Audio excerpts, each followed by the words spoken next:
Chhatrapati संभाजीनगरमधील Beed bypass रस्त्यावरील प्रसिद्ध messrs 56 भोग थाळी रेस्टॉरंटचा परवाना रद्द करण्यात आला। या ठिकाणी अन्न व औषध प्रशासनाने अचानक धाड टाकली। या धाडीत रेस्टॉरंटच्या किचन आणि स्टोअर रूममध्ये किडे पडलेलं पीठ, घाणीचं साम्राज्य तसंच नियमबाह्य कारभार पाहून अधिकारी देखील हादरून गेले। यावेळी तपासणी दरम्यान रेस्टॉरंटच्या स्टोअर रूममध्ये ठेवलेल्या बाजरी आणि ज्वारीच्या पिठात अळ्या आढळून आल्या।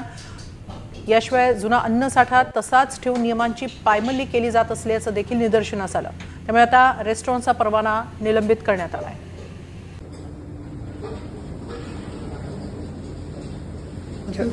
सातारा परिसरामध्ये 56 भोग थाळी आणि रेस्टॉरंट आणि बँकेट हॉल याचा आपण परवाना निलंबित केलेला आहे। सदर ठिकाणी आपल्याला काही निरीक्षण तपासणी दरम्यान सापडले। आपल्याला त्या अंतर्गत आस्थापनेच्या स्टोअररूममध्ये ठेवलेले ज्वारी व बाजरीच्या पिठामध्ये प्रत्यक्ष जिवंत कीटक म्हणजे इन्सेक्ट्स आढळून आले। सदर कीटकग्रस्त अन्नसाठा वापरण्याच्या स्थितीमध्ये आस्थापनेमध्ये ठेवण्यात आले होता। त्या सदर परिस्थितीमध्ये हे मानवी सेवनासाठी वापरलेल्या ग्राहकांच्या आरोग्यास धोका निर्माण होऊ शकतो। त्या अनुषंगाने आम्ही ते सदरचे पीठ जे आहे ते जागेवरच नष्ट केलेले आहे।